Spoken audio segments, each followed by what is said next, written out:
190 भी करते, 180 भी करते, तो वो मैच पे रहते।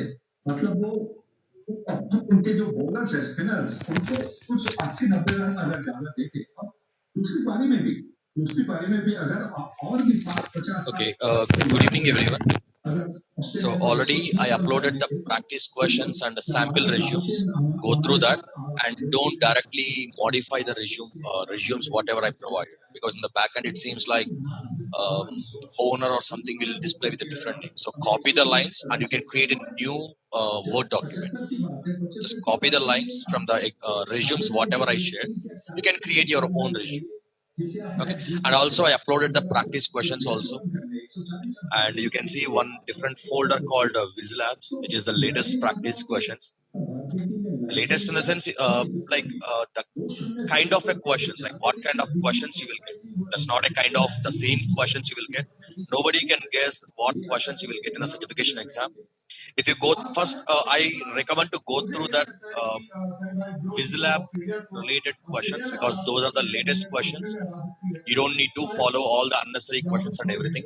Go through that. It will be a kind of a revision of every topic. And also I will share some kind of a flashcards, like quick notes, a PDF document in which you can revise the topics, like important points of each and every topic.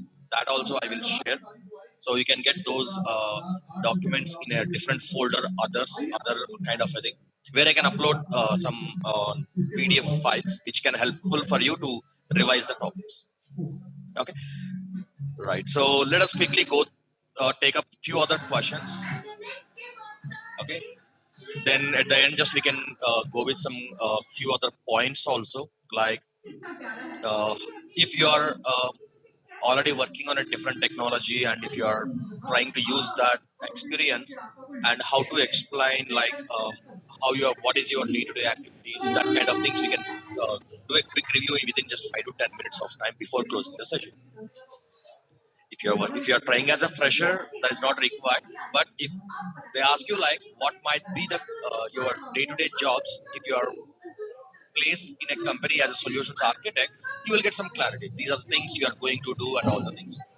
And remember, you are not going to work on each and every topic or each and every service, but for the interview you have to know everything. Once you join in any company, you will not work on all the things. You have to work on few things only. If it is a big company, definitely you will work on only one or two services. If it's a startup, then you have to work on multiple services. The big MNCs, they will maintain a separate team for each and every job. So there will be a team who only manages the IAM users. So there is a team only who will do only the VPC related, but they don't deal with network and all the things. There will be a separate team for network creations, traffic, and everything. So big companies will maintain a different teams for each and every service of the AWS. Not only the AWS, if you go for any kind of a technology, nobody will work on each and every service of the technology. Okay, so quickly let us take at least 5 or 6 questions, and then we can discuss about that, like how to explain your experience, or like if they ask you like what kind of work you can do and all the things. Just I will give a quick review, and that depends on the company. So we cannot define that you have to work in the same way for every company. That depends on the company. That depends on the company and the nature of their business, and whether they are like maintaining the customer servers or their internal servers. Based on that, your day-to-day activities will be different. Okay, so let us go with some other questions. Again, I will only take the scenario-based questions.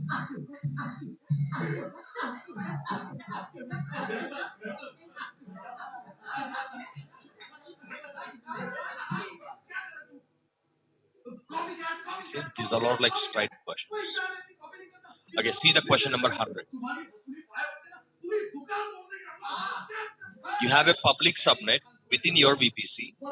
Within that subnet, there are 3 instances running, each running a web accessible API. What is the meaning of web accessible API?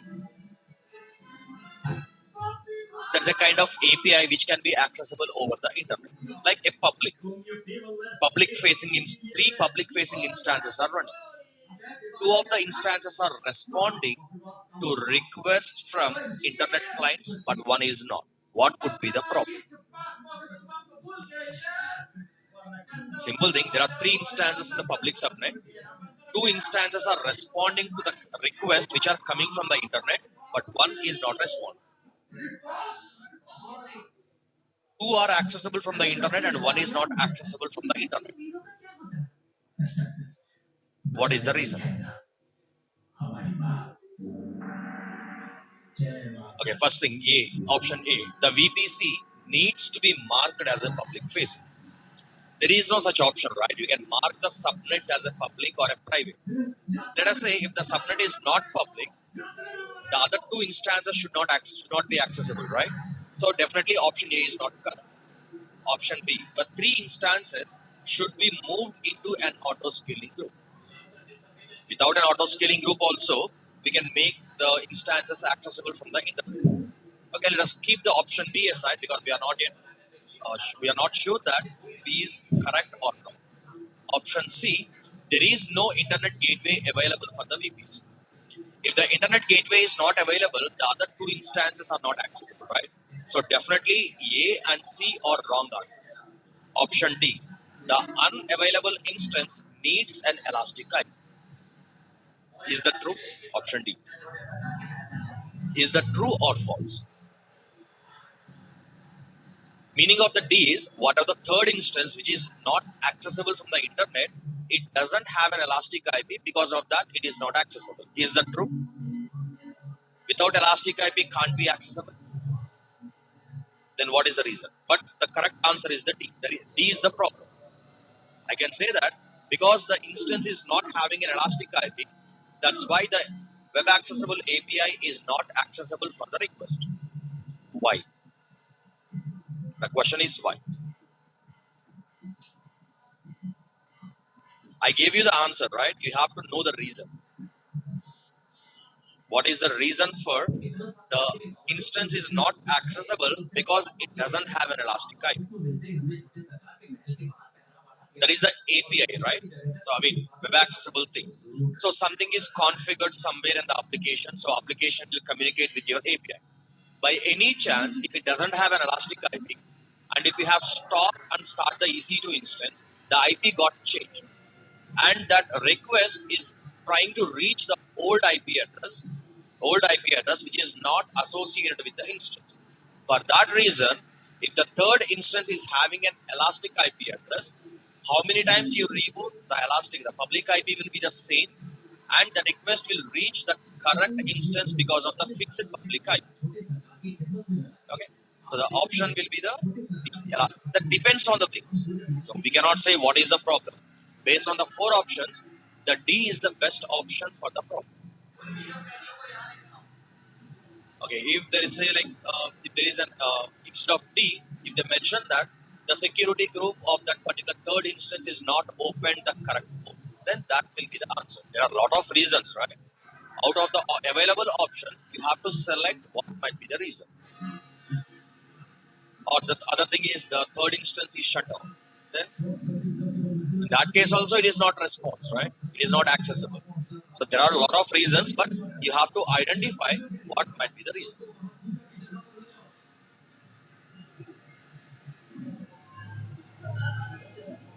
It seems this. Okay, see the question number 129. You are the architect at a company that requires all data at rest to be encrypted. So you are working for some company, and as per the company's policy, all the data must be encrypted using data at rest. You discover several EBS backed EC2 instances that will be commissioned in the next week. How can you ensure that the data on these volumes will be encrypted? So what is the meaning? So in the next week, you are going to create multiple EC2 instances, which are packed with EBS volumes. These EC2 instances are having EBS volumes as a storage. So all the data will be stored into these EBS volumes, and the data to be encrypted with data at rest encryption. So what exactly you will do to do that? Option A, use OS level tools on the instance to encrypt the volumes. What is the meaning of OS level tools? Some third party applications, right? Like in your Windows, we have a BitLocker that is also perform the encryption. That is also a data at rest encryption. You can do that also, but you have to identify what is the best method. Option A, let's keep it aside. If there is no other option which can do the data at rest encryption, we have to go with option A only. Option B, specify via the AWS console that the volume should be encrypted when they are created. While creating the EBS volumes, you can enable, right? So definitely option B is the correct. Let us go with the other options also. You cannot enable encryption on a specific EBS volume. Can't we enable? You can enable, right? Can we enable encryption on an existing EBS volume? Can we enable encryption on an existing EBS volume? You cannot. Let us say if this EBS volume is not encrypted. Let us say this was created yesterday. Now I want to encrypt this volume. Then how to do? What is the process? I think in the EBS I have shown that also. Also I asked you to do perform some actions also.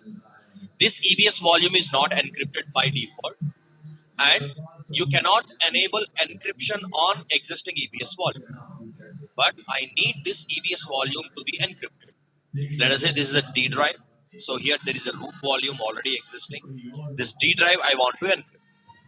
If you go to the existing EBS volume, you cannot see the checkbox to enable encryption. What you have to do is you have to create a snapshot. Snapshot is also not encrypted. From the snapshot, you can create EBS volume. While creating, you can enable encryption.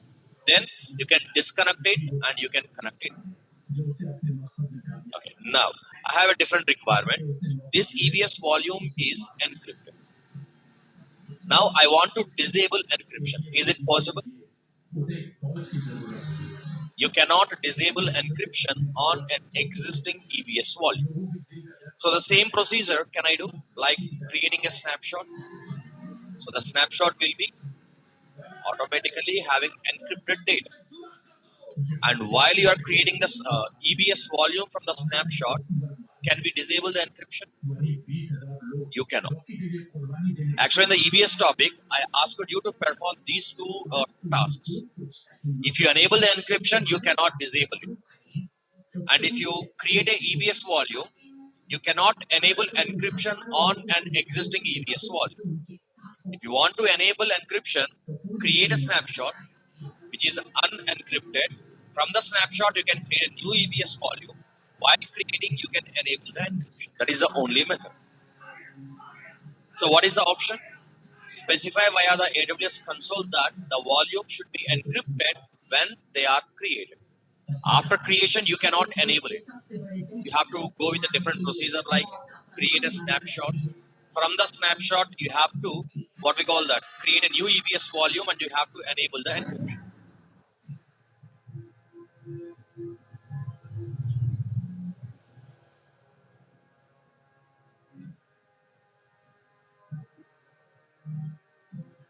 See, these are all the straightforward questions.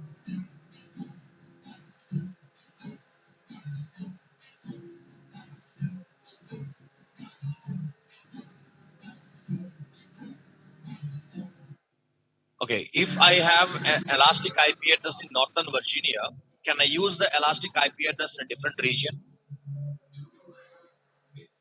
The Elastic IPs are specific to a region. You can use in any availability zone, but you cannot use in a different regions. You cannot move that. What is the durability of the S3? Durability of the S3. 99.99, right? Totally, we can call it as 11 nights. Totally, it is 11 nights.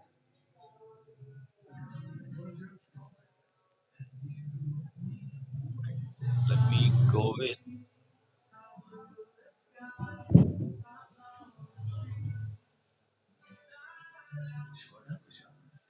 So here already there are answers also available. So these kind of questions you will get. Always you can see this much bigger questions. Okay, see this question. I think there is no question numbers, but you can see the answer immediately, and you can see the explanation also, and you can see the reference where you can see the the documentation link also, the official AWS documentation link. So if you see this question, you are working as a cloud architect in a big IT firm. To ensure high availability of both the web servers and your web application database, you deployed your auto-scaled EC2 instances in multiple availability zones with an application load balancer in front. What is the meaning of that? What is the meaning of that entire statement, the 3 lines single statement? You are working for so-and-so company, and to maintain the high availability of the web servers and the database of your web application, you deployed your auto-scaled EC2 instance in multiple availability zones. Then how it looks like is, so you have a web server like EC2 instances in 1A and let us say in 1B, and they mentioned that these are behind a load balancer, right? And also those are auto scaled instances, right? Here somewhere they mentioned like you deployed your auto scaled EC2 instances in multiple availability zones with an application load balancer in front. You configured multi availability zone to your RDS instance also, which means here you have an RDS instance which is like primary, and you have another called stand. By default, all your databases will be connected here and there will be a replication. All the data will be in the standby and it will be created up to n auto scaling because you configure. Okay, there is a spike in incoming request in the past few hours and the performance of the primary database is starting to go down. Suddenly there are more number of incoming requests are coming to your application, so that there will be more what we call that there is a more load on your database with read queries, and the performance of the primary database is starting to go down. Performance is going down. What would happen to the database if the primary DB instance fails? Because of the huge load, at some point the primary database is going down. And in the web application, what we are using? We are using endpoint. And the endpoint is called as canonical name, C name, alternate name, right? Okay, let us say the name is rds.com. Just for example, this is the endpoint name. Now this, let me number 1 and let me number 2. Now this endpoint name, which is also called as a canonical name, points to the database 1. If the database 1 fails, then what will happen? This canonical name automatically points to the second instance, because if it's down, the standby instance will become a primer. Now, what is the correct answer? Okay, let us go through the wrong answers also. Option A, the IP address of the primary DB instance is switched to the standby DB instance. Is it possible? Have you ever seen any IP address? No. Backend they will maintain, but what it will do is, for the databases, they don't use any IP address for the communication. They use the endpoint name. So option B, the RDS database instance will automatically reboot. No, because the primary is failed. How it will reboot? Option C, a new database instance will be created and immediately replace the primary database. Have you ever seen? We have deleted the writer instance. Automatically, no writer will be created. The reader will become a writer, and the writer instance automatically points to the second database instance. That is what we discussed previously, right? Okay, option D. The canonical name record will be changed from the primary database to the standby database. That means canonical name is endpoint name. endpoint name automatically connects to the second database instance, which is stand. The question looks like almost 6 lines. If you read the entire question in a single stretch, you cannot understand what is the context. So read each and every word and try to draw the same thing on a paper. So easily you can analyze the questions. Okay, right. So you can see the explanation also. Because option D is correct, because the failover mechanism automatically changes the DNS record of the database instance to point to the standby DB instance. All these things will be done in the backend. In the front, we can't see anything. And that you can see here, concepts of multi-AZ. If you go to this link, it will be mentioned somewhere.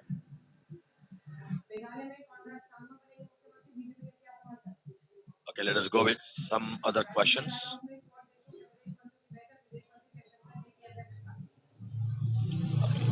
Answers looks like a single word, right? But what is the question number 2? The company is planning to migrate an on-premises 15 terabyte MySQL database cluster onto AWS. So in your organization, you have a database with 15 terabytes of data, and that is a MySQL database. The replication lag needs to be less than 100 milliseconds for the cluster, which means whatever the cluster in the sense, it has a primary, secondary, all the things. The replication must be less than 100 milliseconds for the cluster. All the data should be replicated to the standby instances. And the size is expected to double in the next couple of months. Which of the following would be the ideal data store that should be chosen in AWS? First thing, in your office, you are using a MySQL, right? Okay, definitely you have to use the MySQL only. So now here, option A, which looks like correct.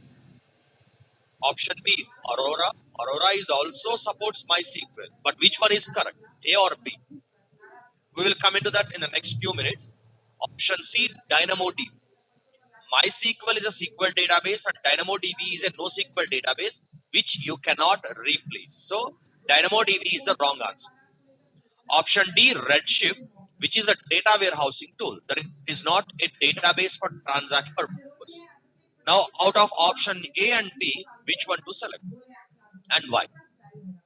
Both you can use, but what is the best solution? Because here they mentioned like which of the following would be the ideal data store, which is the best one to maintain your database. Is there any other option apart from A and B to maintain your database? Yes, you can create one EC2 instance in which you have to install MySQL manually. There are a lot of administrative things, but no one will prefer that over the RTS. Okay, so here you can see, right, Aurora is the correct answer. Why? Not only the cheaper, Aurora will give you the less latency, I mean, replication latency, will give you like up to 5 to 10 times better performance. I think, no, not 10 times, up to 5 times better performance with the 10 times lesser charge than the MySQL. Okay, let us see the explanation also here. Option B is correct because all Aurora replicas return query results with minimum lag, usually much less than 100 milliseconds. So if some data is written into the writer instance, primary instance, within 100 milliseconds, the data will be replicated to the reader instances. For 1 second, there are 1000 milliseconds. So 1/10 of a second, the data will be replicated. If you go for the remaining things, that will be more than 100 milliseconds latency for the data replication. And also, for scaling, this is the best among all the options because right now you have a 15 terabyte, but going forward it might double like 30 terabytes. The minimum storage is for AWS Aurora is 10 GB minimum, not maximum, and the maximum is 128 terabytes. 128 terabytes. But what is the maximum size of MySQL database? Initially it is a 16. Depending on the size, it can be increased up to 64 TB also. But Aurora supports up to 128. without impacting the performance of the Aurora MySQL, that auto scaling will be supported. Auto scaling. Let us say if you create with 16 terabytes, if it is getting increased, it will become 16 terabyte 10 GB, 16 terabyte 20 GB, 17 terabyte 18 terabyte, up to whatever you can, that will be go there. And Aurora is compatible with MySQL based on one thing, or sorry, based on two options. One is minimum latency for the replication, and the second one is auto scaling of the database space. Based on these two, you have to select the Aurora. But blind thing, 99% cases, whenever there is an option of MySQL and Aurora MySQL, definitely the answer will be the Aurora, because that is the Amazon's database, right? Most of the time in the certification exam, the option will be the Aurora. They will give you the question for Aurora base.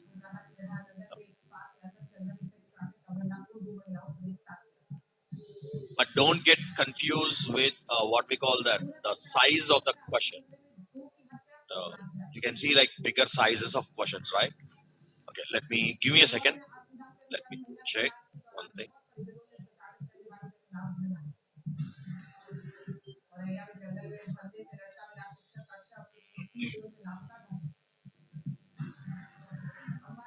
Okay, see the question number, this one, whatever the question you can see, question number 4.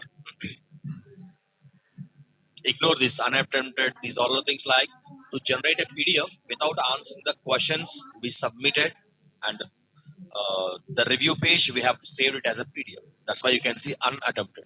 That means the question was not answered in the quiz. Okay, so here you are working as an AWS architect to a multinational bank with hybrid cloud architecture. What is the hybrid cloud? Okay, later. So the bank is running a currency exchange website, which means if you give rupees, they will give you dollars. I mean, in the website, it will display if you are giving $100, what is the equivalent money in the Indian rupees, or if you are giving Indian rupees, it will be dollar. Okay. That uses a MySQL server RDS instance as its database. In the backend, they are using MySQL RDS database.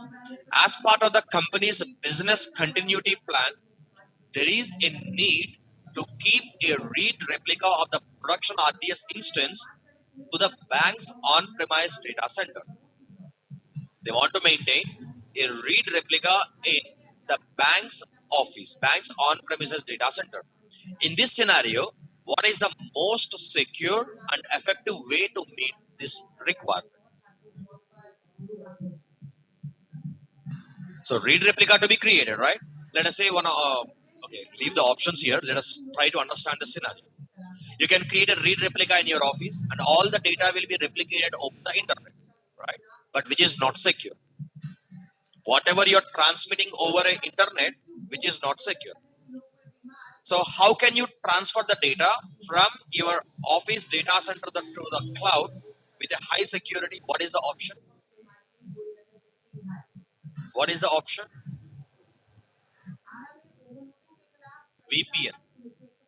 VPN, right? What is a VPN? VPN will create a secure channel in which all the data will be encrypted and nobody can see the data. Whatever the data you are transmitting over the VPN, that is a highly secure. Okay, now let us go through all the 4 options and let us identify the wrong answers and we'll select the correct answer. Okay, option A. Change the MySQL Server RDS instance as the master node and then enable replication over the public internet using a secure SSL endpoint to a server on the on-premise data center. That is also a secure. SSL is a secure. There is no doubt in that. But here in the question, what is the most secure and effective way? So keep the option A aside. Then we can decide whether the A is the most effective or not. Then option B, configure the MySQL Server RDS instance to replicate to an EC2 instance with the core MySQL and then enable replication over a secure VPN connection. That is also a true. What is okay? Wait. Okay. What is the meaning of that is looks like true, but that is not true. The reason is what exactly the option B indicates is, so we have a RDS database here. We have a RDS database instance here. They are asking you to create one EC2 instance in which you have to install MySQL database, and then they are asking you to replicate the data here. Then create a server, MySQL server in your office, and they're asking you to replicate the data over the VPN, which looks like correct. But the problem is you cannot manage the RDS. You cannot replicate the data from RDS to the EC2 instance. This is not possible. If this is also some EC2 instance, then you can do that. Like for that, you need to know database administration. But from the RDS, you cannot replicate the data to the EC2 instance. So option B is not correct. Option C, use native backup and restore the MySQL server database using full backup files by storing it on Amazon S3 and then restore the backup file onto an on-premise server. Okay, what is the meaning of that is we have an RDS server, right, in the cloud. They are asking you to create a backup, snapshot, store that into Amazon S3 bucket. Let us say I did this at 8 p.m. Okay, and download this and restore the database into your office server. There is a most secure way, right? But what is the problem? Not data loss, data consistency. After 8 p.m., whatever the data is available in the RDS, that is not available in your server. Let us say at 8 p.m., exchange rate is 80 rupees per dollar. At 8:30 p.m., that was 75 rupees per dollar, just for example. But still, the bank will pay 80 rupees because the data is not updated. So option C is not correct. What is the option D? Create an IPsec VPN from the AWS to the on-premise data center through the virtual private cloud service and configure replication in MySQL server. That is the only option. Let us see why the other options are incorrect. Option A is incorrect as it is a feasible. Feasible means it is possible. You could put your RDS DB in a public subnet and configure SSL for it, but you have been asked for the most secure way. Most secure way. If you are putting the RDS database in the public subnet, which is not recommended, without keeping the database in the public, your Office MySQL database cannot communicate with you, right? So that's why the option A is not secure way. Option B is incorrect because even EC2 is external to RDS and it won't be a secure option. Option C is incorrect because it describes a backup restore solution. That is not a continuous replication or something. Option D is correct because it provides the most secure direct connection from the RDS. Whenever you are using a VPN, the data will be communicated over the private IP. So no need to maintain your RDS in a public subnet. And all the data will be replicated to your on-premises data center.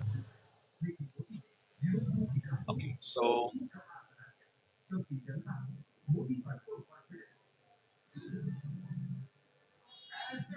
let us see this question also. Then we can move on to the other topic. It seems like 6 to 7 lines of question. Your team has developed an online feedback application for the best image competition in using CloudFormation. Whatever it is, that doesn't matter for us. Some application is running, a feedback application, which will accept the inputs from the users, like for voting kind of a thing or something. The application accepts high quality images of each participant and stores them in S3.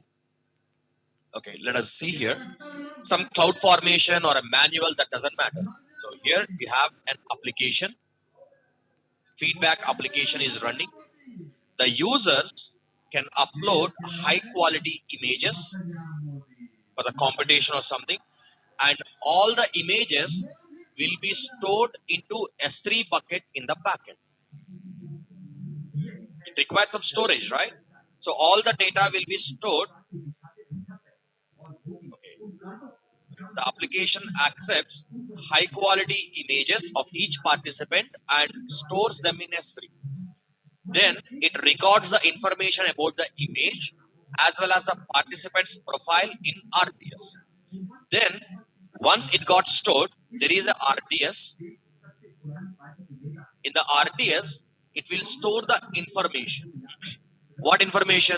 Which user uploaded, like username, and which object uploaded. What is the image name? That will be stored in the database. Or it might read from here or whatever it is. We don't need that.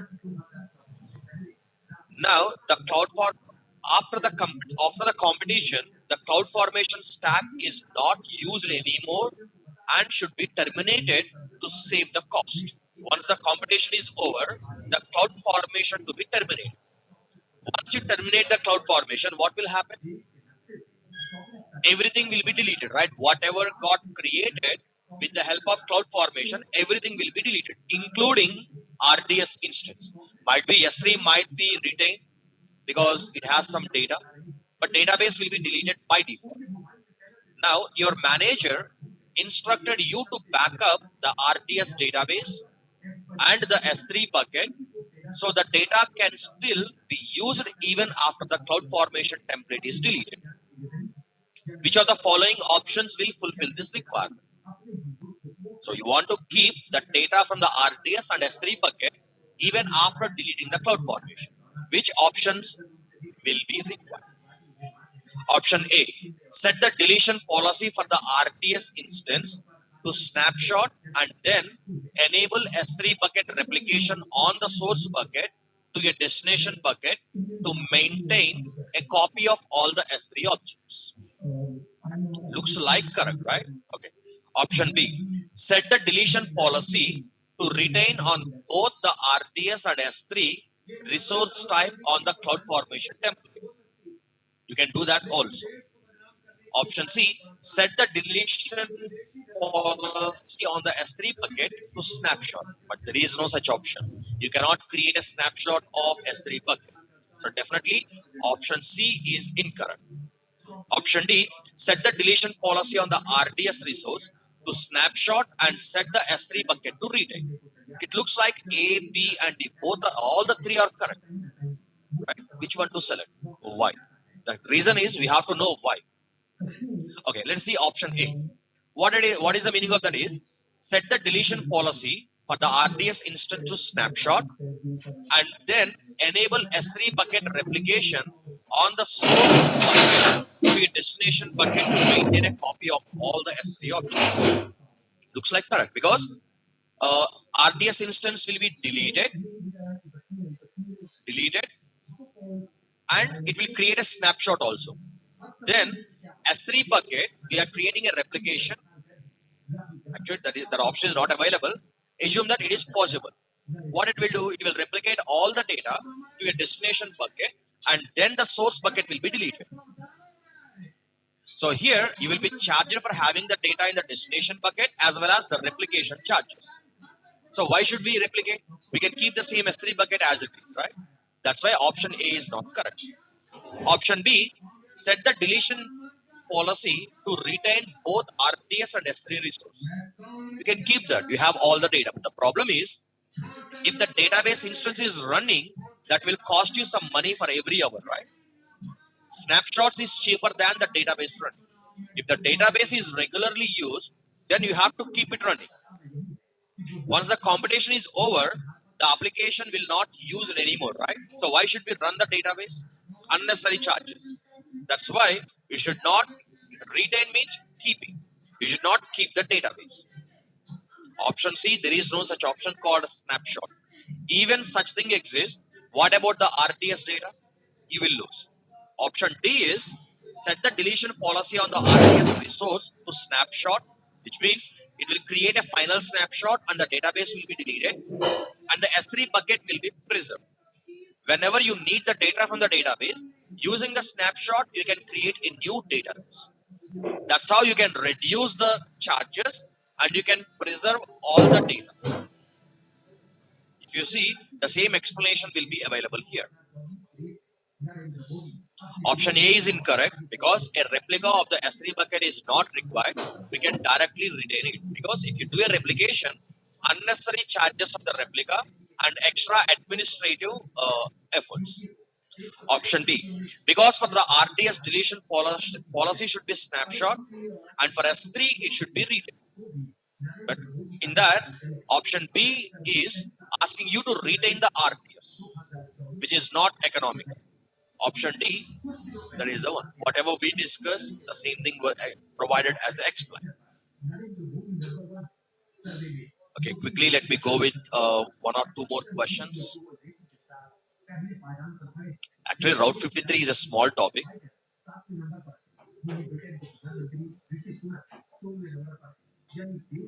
You might get only one question or zero questions. In the exam, you can get only one question or zero questions.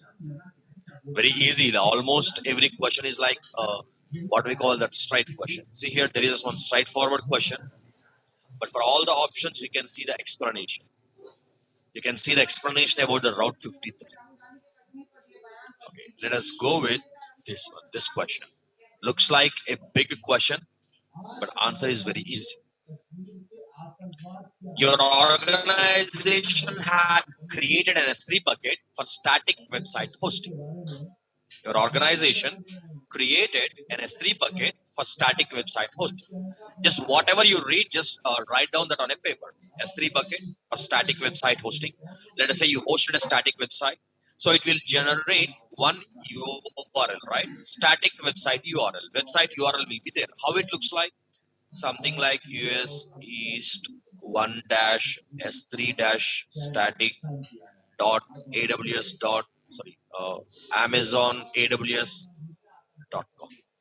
Just example, right? This is how the website URL looks like. They had created and configured all necessary components for the static website with the S3 endpoint. Okay, they provided the endpoint. This is the endpoint. This is the endpoint. What is the meaning of endpoint? This is the website URL. This is going to be the website URL. The one which you have hosted on the static website. The static website can be accessible using this particular URL. This is the website name. They would like to get the website served through the custom domain name, which is this one, examplebucket.com. Because the company's name is like example bucket. So they want to access the website using like this. Now, which is already registered, which means your company already owned this particular domain name called www.examplebucket.com. If you are unable to, if you are not familiar with this kind of complex names, replace that example bucket with abc.com. Easy to pronounce, right? Let us say you want to allow the users to access the static website which is running on this URL with abc.com. You want to create a record in a hosted zone, examplebucket.com, for the domain via Route 53. To be able to route to the S3 website endpoint, what type of record you have to create? So whenever the user is trying to access this domain name, the traffic to be redirected to this particular domain. One is a CNAME and one is a alias, right? When to use a CNAME and when to use an alias? If you are redirecting the traffic to the AWS resource, then you have to use the alias record. So this is a S3 endpoint, right? So this is the AWS resource. So you have to use alias record. A record, then you have to enable alias. I think we created with the project, right? We created the alias the same way, alias record. CNAME is for redirecting one domain name to another domain name. If the another domain name is outside of AWS, if it is not AWS resource, then you have to use the CNAME. The questions looks like a complex, but if you are dividing that into smaller statements and if you are able to understand the requirement, that will be easy to understand. We'll take one more question.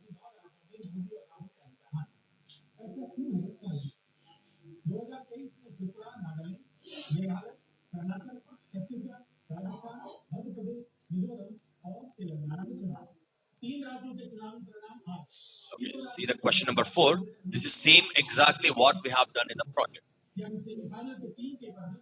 Your organization had set up a web application on AWS VPC with 4 EC2 instances in a private subnet. Can we do that? So we created our EC2 instances in the public subnet, right? You can maintain the instance in the private subnet also. The reason is you have a load balancer in front of that. Load balancer and your EC2 instances are in the same VPC. They can communicate. They had configured an elastic load balancer to distribute traffic between all 4 EC2 instances.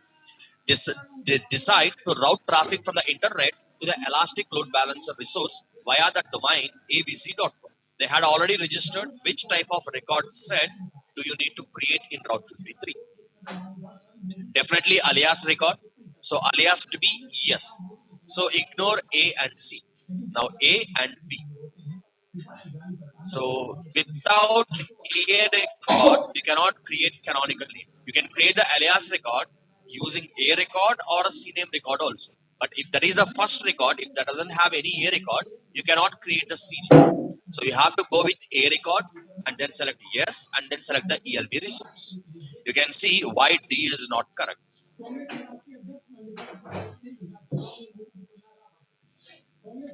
Because the CNAME alias record does not support elastic load balancer resource. Only through A record you have to create the alias record. Okay, so go through all the questions, especially the one which I uploaded as a WizLabs. Go through all the questions. That will be a kind of a revision. First, complete that folder. I uploaded as a separate folder in the practice questions. So that will give you a quick reference of all topics. Also, I will upload some flashcards also. Okay. So generally, being a solutions architect, what is your day-to-day activities? What exactly you have to do being a solutions architect? So you don't do any coding or you don't do any kind of coding things.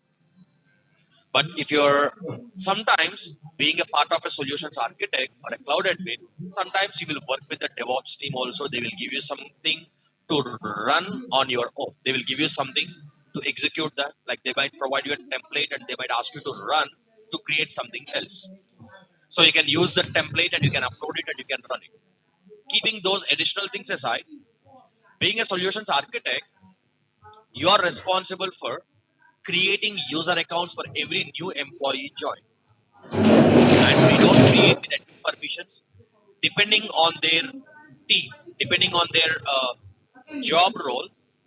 By default, like if you are joining in a new company, that is the first time the company established, then there will be a lot of work to set up all the things. If you joined in an old company, like which is working for the last 1-2 years, everything will be in place. There will be a separate groups available, already policies applied on each and every group based on the permissions. Like let us say there will be a group called developers. Every developer will be in that particular group, and all the required permissions already applied on the group. So we don't create the groups policies every day. We will use whatever is already available. And also for everything there will be a documentation available. You don't do anything on your own, these kind of things. If a new employee join in a developer team as a developer, so there will be a documentation that in which group the user to be added, and if the user is as joined as a team leader or a manager, then he might be a part of multiple groups also. Everything will be available. You have to do that. So you are responsible for creating the user accounts. And again, there are two things. You might provide service or support to internal teams or customers also. If you are working with the internal teams like developers or testing team or something, whenever they need a new server for testing purpose or something, they might request you to create one new EC2 instance. So I need these many CPUs and this much RAM and this much storage in so on so region. You have to create as per the requirement. How they will send you the request? They don't send you an email, or they don't send you a message, or they don't call you to request for these kind of things. Every company will use their own ticketing system. There are a lot of ticketing systems available. Out of those, the most popular for the internal things are Jira ticketing system is there. There is a tool called Jira, which can be used for the internal tracking system, internal ticket tracking or development tracking, everything like bug tracking. For everything, they will use that. They will log in and they will create a ticket, and that will be assigned to you, and you have to process the thing. Why they will maintain a tickets and everything is for tracking purpose. After 1 month, someone asked like, why you created this server? Who requested you? How do we know that? So we can go to the tool and we can check who requested and what is the purpose and everything. So there is no rule that everybody has to use the same tool. Different companies will use different tools. There are a lot of ticket tracking systems are there, but for the customer facing, we don't use this kind of a Jira or something. We use a Zendesk service now. There are a lot of things available. Again, depends on the company. Different companies will use different things, but there are a lot of what we call that transitions will be there. Different levels will be there. Like initially backlog to do in progress. Then everything will be what we call that customized by the support team or DevOps team. They will design the flow of the ticket. What is the initial state? Just we will use it. We don't design or we don't modify that. Okay. Finally, once you are done with the request, we will close the ticket, or we can mark it as a done or a close, whatever it is. Depends on the request. Okay. And sometimes they might let us talk about the internal team. Sometimes the internal team might say like, I am unable to log into the Windows EC2. They might ask you about like create one EC2 instance. If you create EC2 instance, how they will log in? How they will log in? Do we share administrator username? No. Then how they will log in? Two ways. You might create a local user account, a separate user account in that particular EC2 instance, or most of the companies will maintain some kind of Active Directory domain services, like one separate dedicated server in the cloud.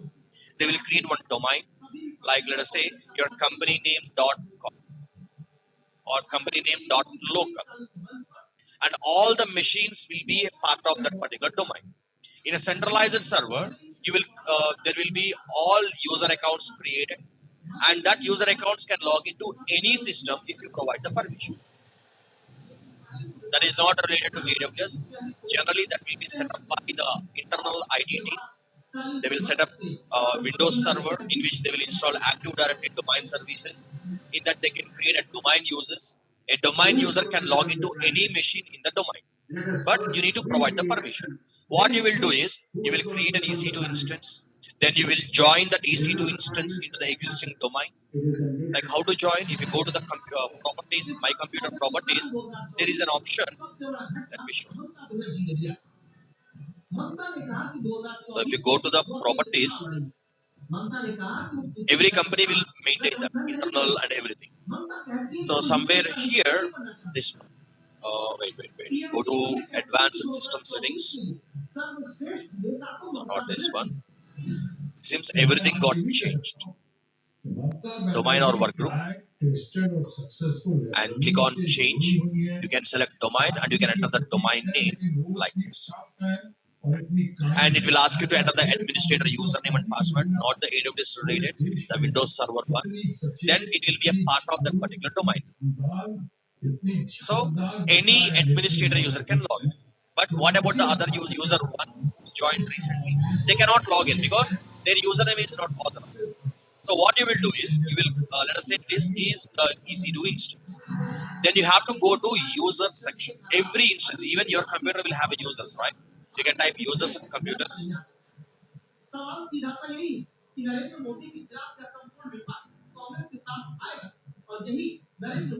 You will get like this, users and computers. So you will go to groups. You can go to the administrator group, and you can add that particular individual user. So that user can log into this machine. That user can log into this machine. You might have 100 computers in your domain, but he cannot log into all computers because he is not an administrator. He is not administrator on the entire domain. you can add him into the individual instance as an administrator. That's how he will log in. What if three other people wants access to the same server?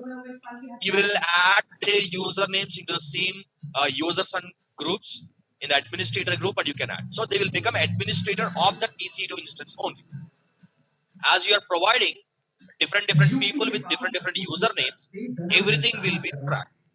So if you go to the event logs, it will be mentioned that which user did what kind of things and everything. That is most of the time that is like SysOps administrator's job, like system administrator or what we call that desktop engineer. They will take care of all the things. Those are like internal applications. Okay. So after some time, other people might ask you to create one S3 bucket so that they can upload all the data into that. So how to do that? Just we can create one S3 bucket. We don't enable public. We never create any bucket as a public in the real time. Whoever the user requires, we can apply a policy to access that particular S3 bucket. So they can access by using their username and password. Especially whenever a developer require access to the AWS account to create some data into the S3 bucket or to create a new EC2 instance and everything, we will provide them with a programmatic access. The reason is, whatever the data they are uploading into the S3 bucket or reading from the S3 bucket, everything will be done through the web application. They cannot use any username and password in the applications. So they will use access key ID and secret access key. Okay. And if you're also maintaining your customer's environment, let us say you're working for a product-based company or a support-based, service-based, whatever it is. If it is a product-based company, you have to maintain your own product on the cloud. If it is a service-based company, they might purchase a different product like ABC, and you are responsible to maintain the entire infrastructure for your customer. Then there is a separate team to maintain the application from a different organization, and you are responsible for maintaining the infrastructure, like creating the instances, databases, multi-AZ configuration, backups. Backups is also your job. You have to configure the automated backups.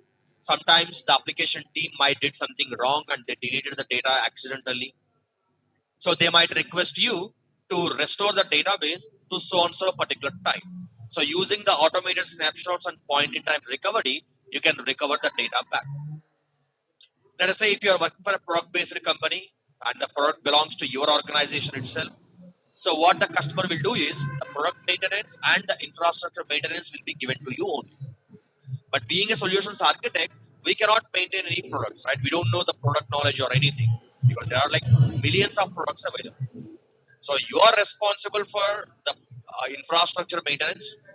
There will be a support team, application support team will be there. They will be trained on your product. So they will do the what we call that identifying the problem and everything. But you will be a part of in that particular job because the support team might not have access to your databases and everything. So customer might say like, I'm unable to perform so and so action. It got struck so and so. Then the support team might say, okay, I want to check so and so data from the database. So they will give you some query to execute. So you have to execute the query on the database and you have to share the result. Based on the result, the support team will identify what might be the problem and they will communicate with the developer if it is an issue with the coding or something. Then they will give you some fix and they will ask you that so and so changes to be done in the configuration part. That's how a job of a solutions architect will be. So nobody will do everything. Like we have done a project, right? We installed the Apache, but in the real time we can't do that, right? If you're working for a company, they might install Tomcat. They will give you some guidelines, what steps to do. Even if you know that is wrong, you have to follow the documentation for the installation. Any company, you should not do anything outside of the document because generally the document will be 100% correct. Because every developers will design the code, QE team, testing team will test it, and they will mention the steps. Then there will be a documentation team who will prepare a document like whatever the installation step we will see in the official websites. Those were performed practically, and then only they will design the installation guides or upgrade guides. Just we have to follow that. If you got any issue, you have to contact the support team for that, so that they will check with the back-end development team or a testing team, and they will come up with the solutions. So we are not responsible for application installations or maintenances, but you are responsible for backups and restoration process. This is like a typical solutions architect job. DevOps, that will be entirely different. So what are the DevOps job? What they do, that we can discuss in the tomorrow's session, because there are a lot of tools available. They will integrate starting to ending of a software development life cycle. We can see the different types of tools and all the things. Okay. Right. So, okay. Already I uploaded the resumes also. Just go through that. If you are a fresher or if you are trying to get a job as a fresher, just remove the project or experience part, and whatever the project we have done, you can mention that as what we call that academic project.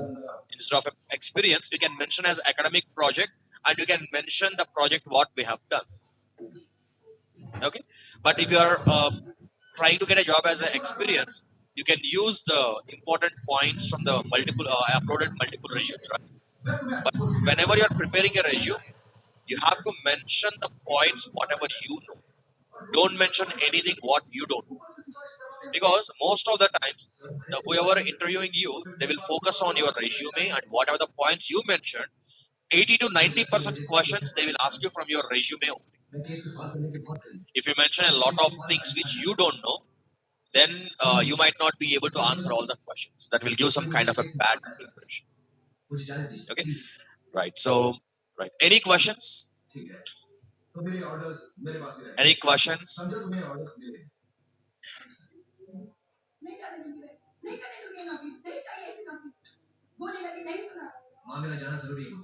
Okay, tomorrow we are going to have a final session. In that, we can see what we call that. What is the DevOps? What are the different DevOps tools? How it will help? Just I will give the overview of each and every tool. What tool will be used in what kind of a situation? Based on that, you can get some basic idea. So if I gave you some overview, you can learn something at least a basic level on your own by going through some videos, like YouTube videos or something. But don't expect advanced skills from the YouTube videos. Even if you search for some AWS videos on the YouTube, you don't get complete information. To get some complete information on a single EC2 topic, you have to refer like 20 to 30 YouTube videos from different YouTube channels and everything. You will not get complete information from a single video, but you will get some basic idea. In the same way, just try to get some basic overview or a basic idea about the DevOps, which will give you some advantage. If you are trying to get a job as a 4 years experience or something, definitely DevOps is a mandate. If you're trying as a 3 years or 4 years experience, at least you need to have a basic to minimum intermediate level skills of a DevOps for 4 years of experience. 2 to 3 not mandatory, but if you are able to mention like basic DevOps skills, that will be helpful for you. Okay, so in the tomorrow is going to be a final session where we will cover the DevOps overview, and we will see how to register for a certification, which won't take much time, like 10 to 15 minutes of time. The DevOps overview will be 30 minutes, and then if you have any questions, we can discuss in the tomorrow session.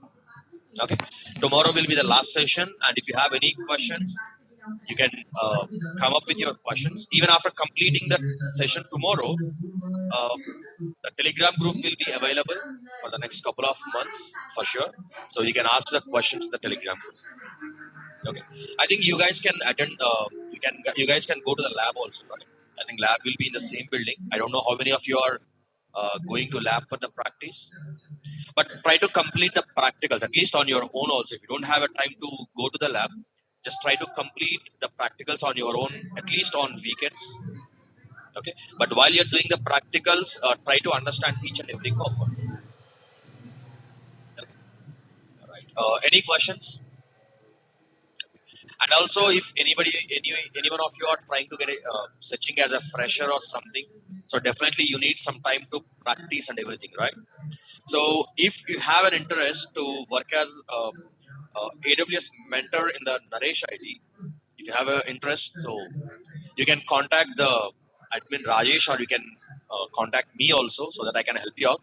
So while you are searching for a job, you can work as a mentor, AWS mentor in the lab. So while you are interacting with multiple students, and you can learn more things also. At least you need some time, right?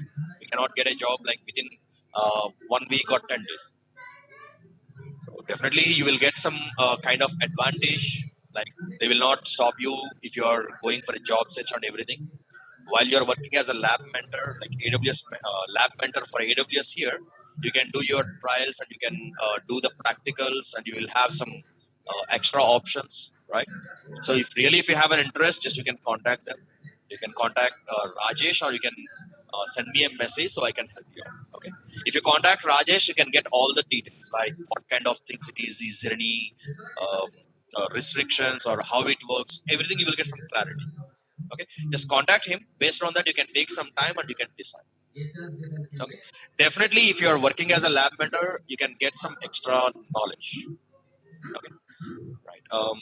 Okay, then let us stop the session here. Let us continue tomorrow. We will finalize. We will close the sessions by tomorrow by completing the pending things. Okay. Right. Thank you, everyone. We'll continue tomorrow.